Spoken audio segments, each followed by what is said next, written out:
Halo geng, selamat datang di Zona Donghua Channel. Kali ini Mimin akan membahas spoiler tentang Tales of Herding Gods. Buat kalian yang baru join, jangan lupa like, comment, and subscribe, dan nyalakan notifikasinya agar kalian selalu update konten-konten terbaru dari Mimin tentunya. Oke, nggak usah lama-lama, langsung aja kita ke spoilernya. Let's go! Tatapan mata sang guru Tao begitu dalam saat ia diam-diam menatap genangan air jernih di hadapannya. Ia berkata perlahan, Tuan Yankang memang ambisius. Tetapi kemampuannya tak mampu mendukung ambisinya. Ada kerajaan-kerajaan yang lebih besar dari Yankang, dan para jenius yang lebih hebat dari Tuan Yankang. Tetapi mereka akhirnya berubah menjadi debu dan gurun tandus. Dunia ini lebih kompleks dari yang dibayangkannya. Ia akan mengerti ketika ia menabrak tembok dan hancur berkeping-keping. Dan Yangsi tidak berani berkata banyak, ia pun membungkuk dan mundur. Melapor kepada Tathagata. Para pengikut sekte iblis surgawi telah menghilang dari kota Yongzhou, dan istana penguasa kota juga telah menghilang. Di kuil agung Leiyin, seorang biksu tua tiba di istana dan meminta bertemu dengan Tathagata. Ia berkata, Prefek Yongzhou tak lain adalah Tetua Yulin dari sekte iblis surgawi, seorang tokoh yang tangguh. Yongzhou telah menjadi kekaisaran besi sekte iblis surgawi. Beberapa orang juga telah melihat wanita yang mengalahkan Buddha di Yongzhou dan menduga bahwa ia adalah anggota sekte iblis surgawi. Tathagata membuka matanya dan bertanya dengan heran. Bukankah wanita itu seorang cendekiawan dari Akademi Kekaisaran? Mengapa dia dari sekte iblis surgawi?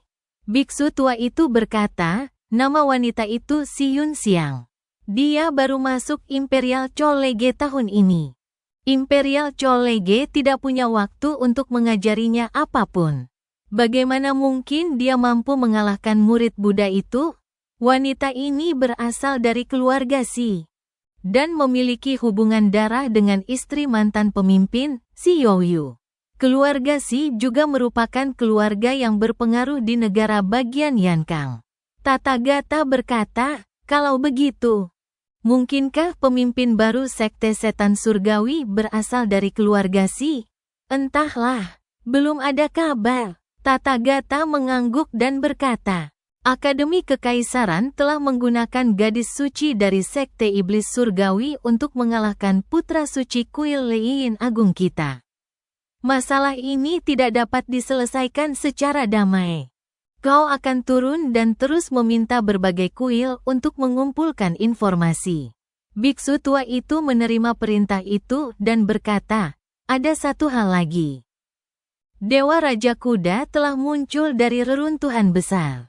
Setelah berkata demikian, ia berbalik dan menuruni gunung. Tathagata tua tercengang. Di gunung Senglin, Kinmo mendengar berbagai macam suara misterius di telinganya, sungguh menakjubkan. Tiba-tiba, pandangannya kabur dan ia mendapati dirinya seorang pejalan kaki, berjalan di pegunungan. Suara kayu yang ditebang terdengar dari kejauhan. Ia berjalan mengikuti suara itu dan melihat seorang penebang kayu sedang menebang kayu di bawah pohon pinus atau cemara. Kapak penebang kayu itu meninggalkan jejak misterius saat jatuh berulang kali di pohon pinus atau cemara, yang membuatnya terpesona dan seolah-olah ia dapat memahami sesuatu darinya. Ia berdiri di sana dan menatap kapak si penebang kayu. Kapak itu jatuh mengenai pohon pinus atau cemara, meninggalkan bekas yang dalam. Namun, ketika kapak itu diangkat, luka di pohon itu kembali normal tanpa meninggalkan bekas luka.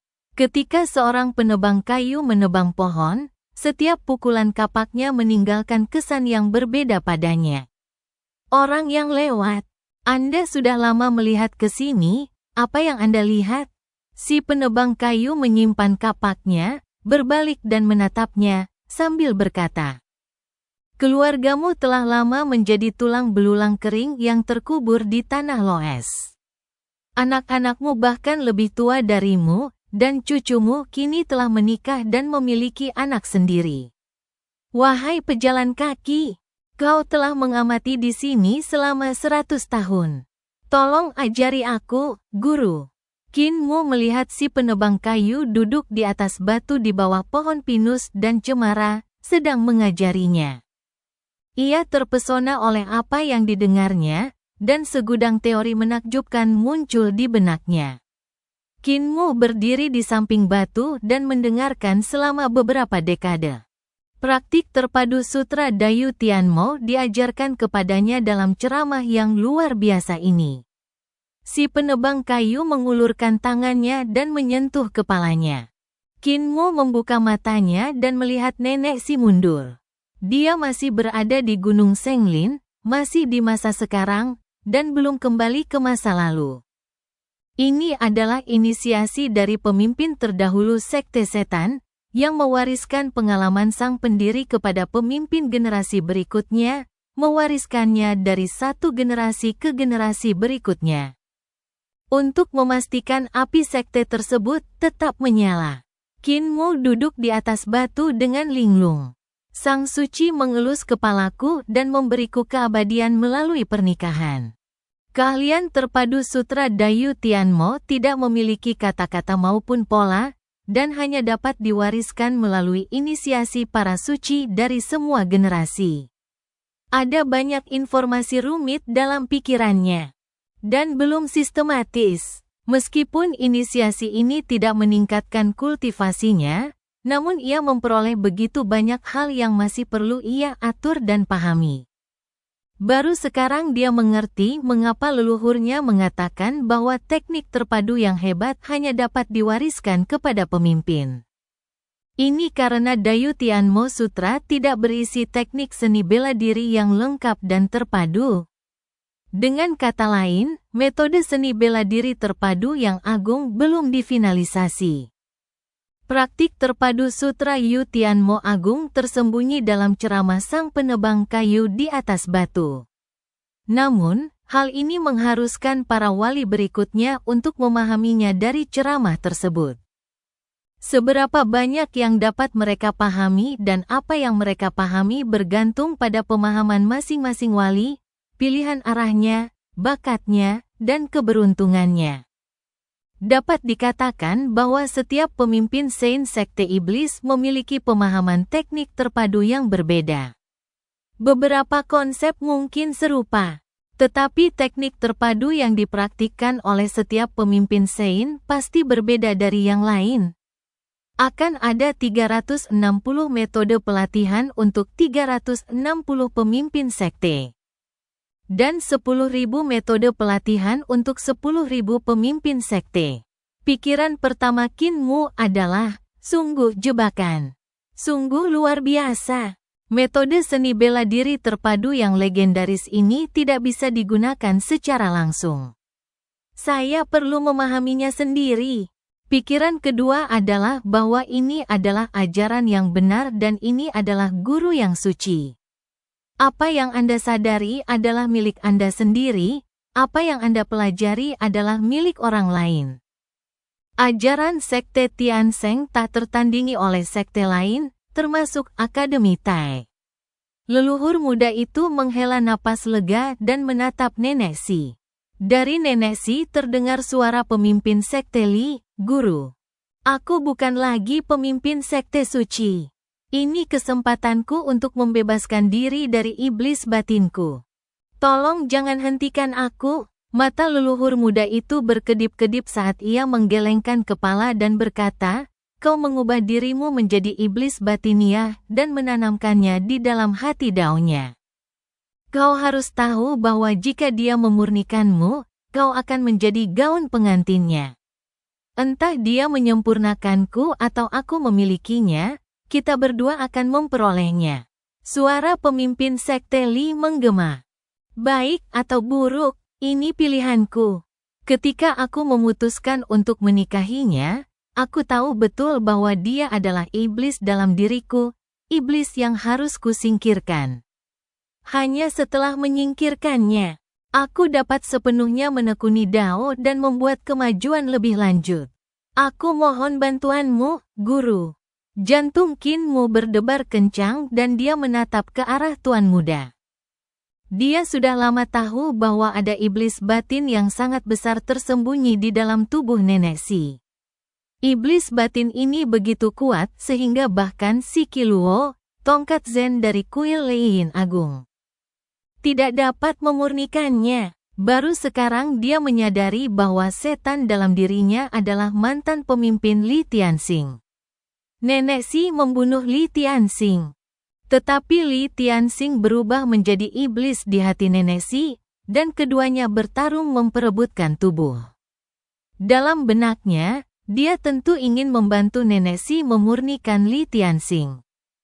Tetapi leluhur muda itu jelas adil dan tidak akan berpikir demikian. Entah Nenek Si yang memurnikan Li Tianxing, atau Li Tianxing yang mengambil alih tubuh Nenek Si. Itu adalah hal yang baik baginya dan dia tidak perlu campur tangan. Setelah beberapa saat, Nenek Si kembali normal, masih tersenyum, seolah-olah tidak terjadi apa-apa. Kinmu dapat melihat bahwa para ketua aula dan tetua sekte iblis tidak terlalu baik kepada Nenek Si. Mungkin karena Nenek Si membunuh Li Tianxing, yang membuat sekte suci kehilangan pemimpin selama 40 tahun, menjadi kacau balau, dan kehilangan banyak kesempatan, sehingga mereka membenci Nenek Si.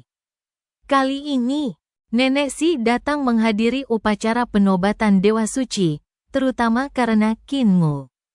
Ia takut diganggu oleh anggota sekte lainnya.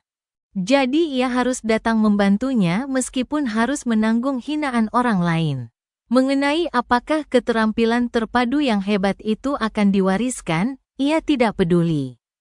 Ia hanya peduli pada Kinmu.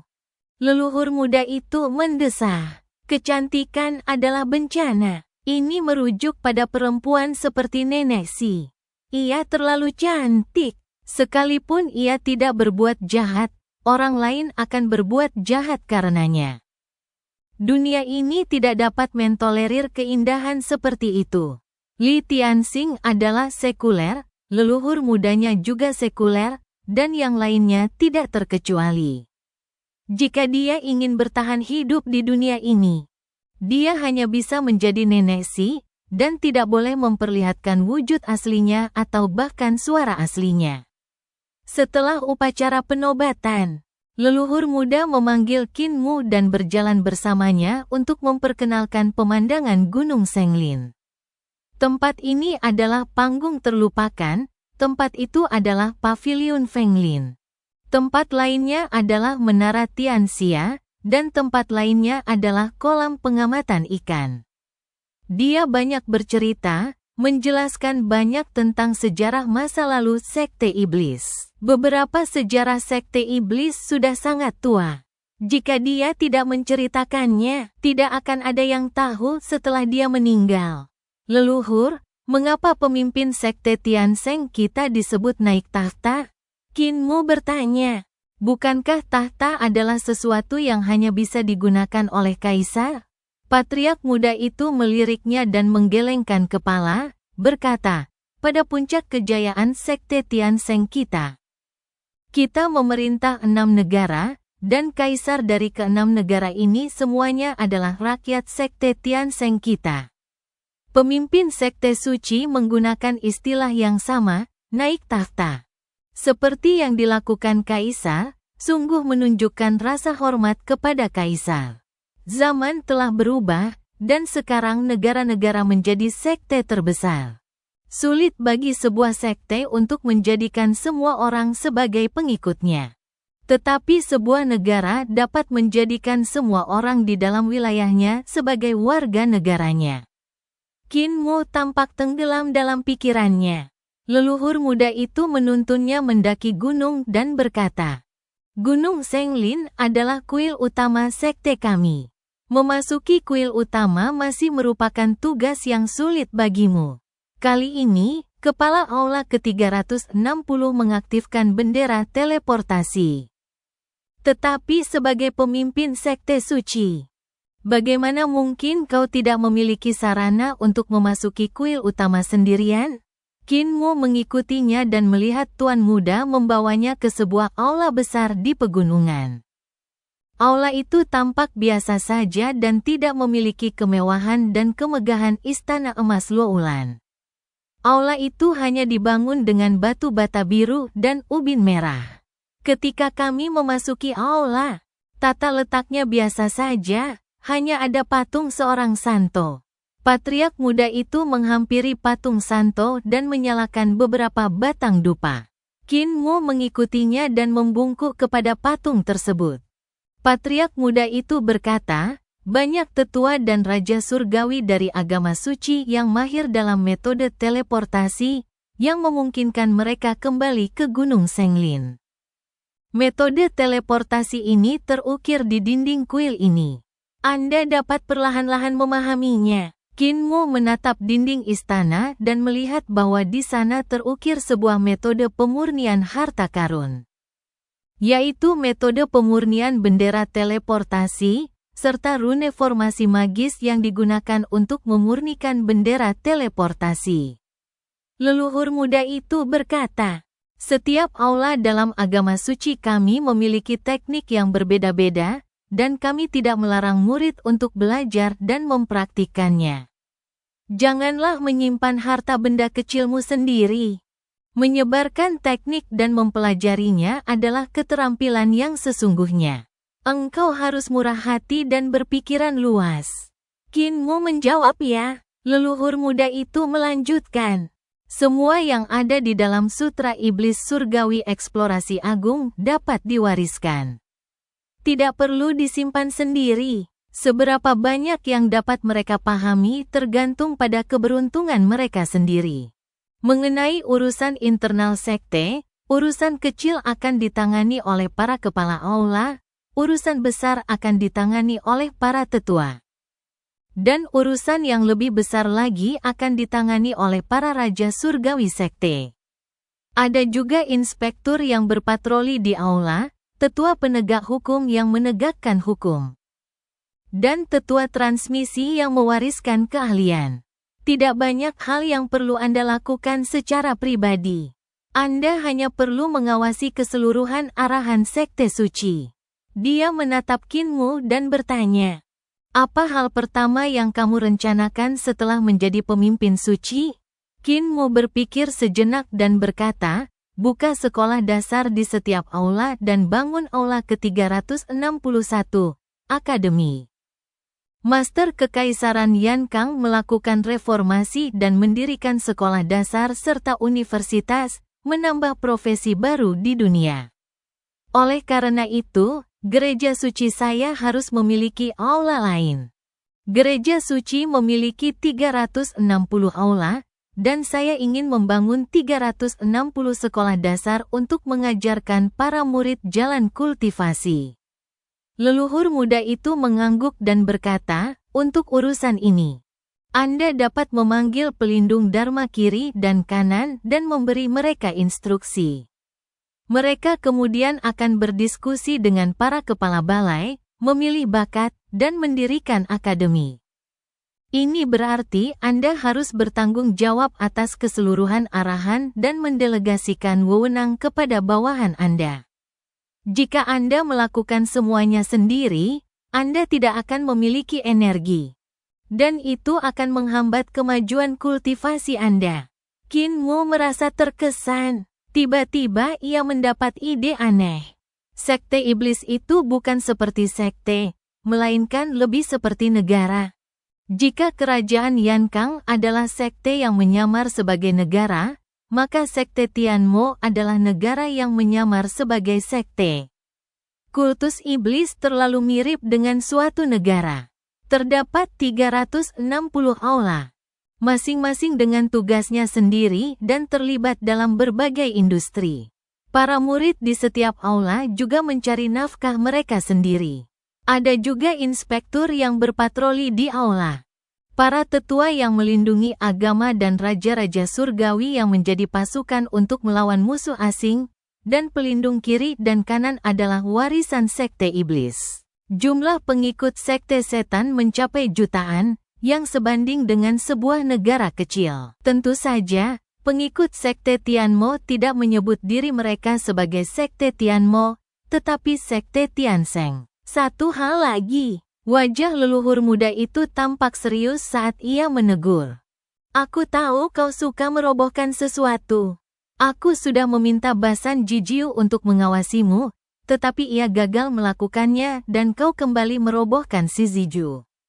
Si Ziju boleh dirobohkan, tetapi kau tidak boleh merobohkan Gunung Senglin. Setiap aula dan istana di Gunung Senglin adalah monumen kuno, diukir dengan berbagai teknik yang luar biasa. Qin Mu sedikit tersipu dan berkata dengan ragu, aku tidak sering menghancurkannya. Saya mengerti. Anda tiba di Akademi Kekaisaran kurang dari 8 hari yang lalu. Dan Anda hanya membongkarnya 2 atau 3 kali sebelum pergi ke tembok besar untuk membongkarnya. Patriark muda itu berjalan keluar dari aula. Penatua penegak hukum menunggu di luar dengan tas di punggungnya. Patriark muda itu melambaikan tangan kepada Qin Mu dan berkata, saya pergi sekarang. Tuan, tidak perlu mengantar saya. Perpisahan ini bersifat permanen. Sejauh apapun saya pergi, kita tetap harus mengucapkan selamat tinggal. Qin Mu menggelengkan kepalanya dan berkata dengan keras kepala. Meskipun ini adalah perpisahan, aku sungguh-sungguh ingin melepasmu. Tuan muda itu mengangguk dan berjalan menuruni gunung. Qin Mu mengikuti dari dekat di samping mereka. Ia hanya menghabiskan sedikit waktu bersama leluhur muda itu, tidak seperti para tetua desa lainnya yang menyaksikannya tumbuh dewasa. Meskipun ia hanya menghabiskan waktu singkat bersama leluhur muda itu, ia melihat kualitas yang berbeda dalam diri leluhur muda itu dibandingkan para tetua desa yang cacat. Qin Mu belajar banyak. Di desa tua cacat, dia tetaplah seorang anak kecil, anak yang tidak pernah tumbuh dewasa di mata kepala desa dan nenek Si. Dan di sisi sang guru, ia belajar untuk tumbuh. Sekarang dia sudah dewasa. Bahkan setelah mengirimkanmu ribuan mil, kami akhirnya harus mengucapkan selamat tinggal. Gunung Senglin tidak berjarak ribuan mil dari puncak ke kaki gunung, dan akhirnya mereka sampai di ujungnya. Patriark muda itu berbalik, membungkuk, dan berkata, Guru suci, mohon tinggallah. Qin Mu berhenti, merasakan gelombang kesedihan yang tak terkendali di hatinya. Ia membungkuk dan berkata, Selamat tinggal, Guru. Leluhur muda itu melompat turun dari kaki gunung, dan tetua penegak hukum mengikutinya turun, dan keduanya menghilang ke angkasa luas. Qin Mu enggan bangun. Setelah sekian lama, ia perlahan menegakkan tubuh dan menatap langit. Ia tahu bahwa ia mungkin takkan pernah bertemu lelaki tua muda ini lagi. Saat penatua penegak hukum kembali, dia mungkin hanya akan membawa abu tuan muda ini. Apa yang bisa dikatakan tentang kematian? Jasadnya disemayamkan di gunung. Mungkin keinginan terakhir leluhur muda itu adalah menjadi seperti Gunung Senglin ini. Dia telah memenuhi ajaran iblis dan mempraktikkannya sepanjang hidupnya.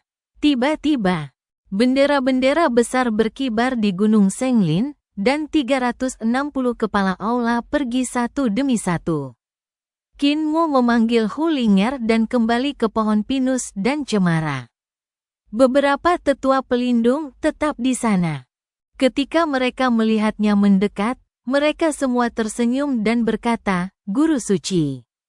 Qin Mu membalas salamnya. Tidak ada lagi orang yang tersisa di Gunung Senglin selain para pria dan wanita tua ini. Nenek Si juga telah pergi, mungkin untuk mengantar tuan muda pergi. Qin Mu mendekati pelindung Dharma kiri dan kanan dan mengemukakan gagasan untuk membuka sekolah. Kedua pelindung Dharma itu adalah dua pria parubaya, satu berpakaian hitam dan satu lagi berpakaian putih. Mereka bertukar pandang, dan pelindung Dharma kiri bertanya, "Apa yang Guru Suci inginkan dari sekolah ini?" Qin Mu berkata, semua keterampilan dan kekuatan magis dalam Sutra Yu Tianmo Agung dapat diwariskan.